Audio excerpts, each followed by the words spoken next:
La marcha organizada por la CONAIE y el FUT en la capital de la República derivó en actos de violencia. En la sabatina última se mostró lo siguiente. Veamos. Eran momentos en que un policía era sacado en hombros por sus compañeros en medio de las violentas manifestaciones. Es uno de los 67 uniformados que resultaron heridos. Vamos a acercar Carondelet. Todos, ¿qué dicen, compañeros? Cercamos Carondelet. Y con esa orden procedieron. Los mismos dirigentes se encargaron de tratar de romper el cordón de seguridad. Salvador Quispe, Marcia Caicedo del ex-MPD, Jorge Herrera de la CONAIE, empujando las vallas contra la policía. Y así fue como inició la violencia. Los dirigentes fueron los primeros y dieron el ejemplo. Jorge Herrera, presidente de la CONAIE. Buenos días, bienvenido a Contacto Directo. Buenos días a todos los televidentes, pues muchas gracias por el espacio. Después de proclamar reiteradamente que la marcha de la CONAIE era pacífica, arengar a marchar sobre Carondelet ¿no implicaba incitar a la violencia? ¿No midieron eso? A ver, decir a los ecuatorianos y ecuatorianas que nosotros convocamos a partir del 2 de agosto a un proceso de un levantamiento del pueblo ecuatoriano. Y dijimos y cumplimos con una actitud pacífica, con una marcha pacífica, pero ¿quién es el que causó la violencia? Fue el gobierno nacional. Habían infiltrados, habían muchas personas tapados la cara. Bueno, pero en el video no se ven infiltrados, se lo ve a los dirigentes tratando de romper la barrera. Mire, lo que pasa es que en ese momento había, digamos, personas que causaron esta cuestión de violencia. Y la gente lo que tuvo que es defenderse en el momento dado. Y esto no solamente pasó en Quito, sino vino también en varios lugares intentando este tipo de violencias. Cuando nosotros hacíamos la marcha pacífica, vinieron algunas personas infiltrados a querer mostrar que el movimiento indígena éramos los causantes de violencia. Pero en Río Revuelto ganancia de pescadores, y pescadores que en este caso hay de lado y lado, eso es obvio, pero la violencia degrada el debate porque se distrae la atención del asunto fundamental, se da pie a las acusaciones de golpismo y se llega al estado de excepción, porque si solo fuera por la ceniza del Tungurahua, pues debería estar permanentemente en estado de excepción. Entonces la pregunta de la ciudadanía es, ¿quién gana con estas actitudes? Mire, la violencia nosotros rechazamos, venga de donde venga. Nosotros hemos propuesto una agenda, bajo esa agenda hemos actuado y seguimos actuando, exigiendo respuestas concretas al gobierno del presidente Correa. No creemos que con violencia obviamente vamos a resolver los problemas. Creemos que buscar solución es que se pueda tener una respuesta concreta por parte del régimen del presidente Correa.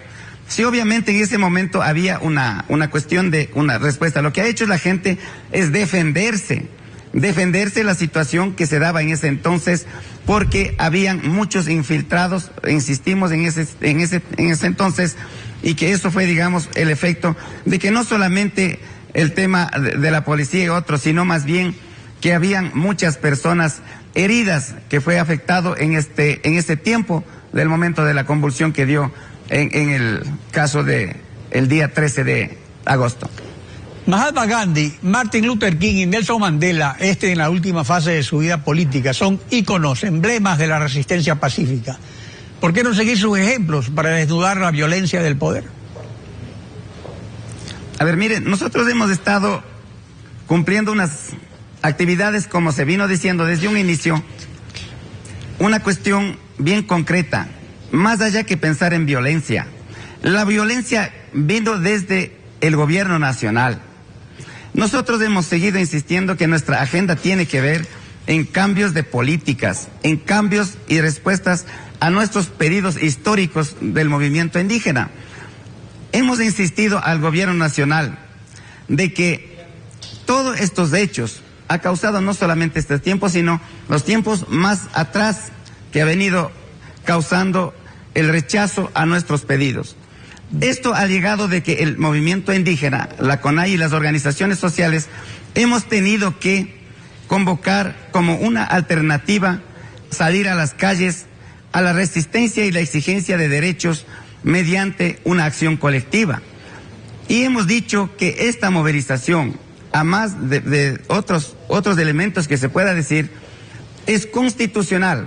Este levantamiento es aplicando el artículo 68, el 66, inciso 14, la movilidad en todo el país, y que tiene que ver en justamente exigir que el gobierno nos dé en efecto, esa es constitucional, la resistencia pacífica. Ahora, la lucha continúa, ese es el mensaje. ¿Hasta dónde? ¿Cuál es el objetivo? ¿A dónde conduce este ablandamiento? A ver, hemos dicho desde un inicio que queremos respuestas concretas. El gobierno en estos últimos tiempos nos ha llamado a un diálogo de personas de buena fe y de mala fe. En el año 2009 se instaló 7 mesas de diálogo, de las cuales no se ha instalado una. Por lo tanto, hemos dicho que hemos perdido la confianza del régimen del presidente Correa, porque lo que ha tratado es más bien de buscar un diálogo de respeto, un diálogo que se busque soluciones.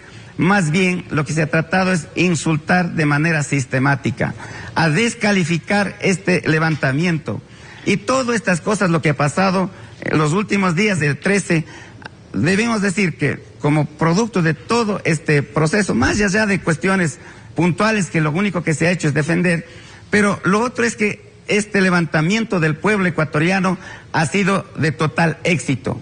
Y como respuesta, claro, pero por eso precisamente cuando hay provocaciones no se las debe aceptar. Y, por ejemplo, Severino Ciarupi, director de territorios de la CONAIE, dice que las comunidades indígenas tienen su propia posición entre un gobierno de falso izquierdismo y la derecha de oposición. Pero cuando hay un paquete de 16 enmiendas constitucionales que afectan a toda la ciudadanía, ¿es el problema de fondo entre el correísmo y la derecha o es un problema ya de otra índole? Mire, primero que nosotros venimos exigiendo temas concretos. El país debe garantizar el marco jurídico y lo que es más también debe ser un ejemplo para los ecuatorianos respetando esta instancia legal. Y por lo tanto hemos dicho que se archive las 16 enmiendas constitucionales. Así también se nos devuelva el derecho de la educación intercultural bilingüe, como también el derecho que los jóvenes ecuatorianos tengan el derecho de irse a las universidades de manera que ellos puedan decidir su carrera y que puedan decidir la universidad a donde puedan irse. Por otro lado, nosotros hemos venido insistiendo que se derogue la ley de aguas. Y lo mismo la ley de minerías, porque esto, digamos, es inconstitucional. La consulta prelegislativa no fue aprobada, no fue considerada como nosotros habíamos pedido, los puntos principales. El alto costo de la vida que se ha dado en este país, en este gobierno, ha sido un tema que ha sido la preocupación del pueblo ecuatoriano. Por eso el levantamiento no tiene el carácter de un levantamiento indígena nomás, en levantamiento del pueblo ecuatoriano. Esto ha sido los puntos concretos de lo que se ha venido insistiendo, más allá que uno u otro tema, y por eso decimos que vamos a seguir insistiendo, vamos a seguir exigiendo al gobierno nacional que se nos responda sobre estos puntos. Estos días en la última sabatina. Jorge Herrera, presidente de la CONAIE, se nos acabó el tiempo lamentablemente. Muchas gracias por su participación en Contacto Directo.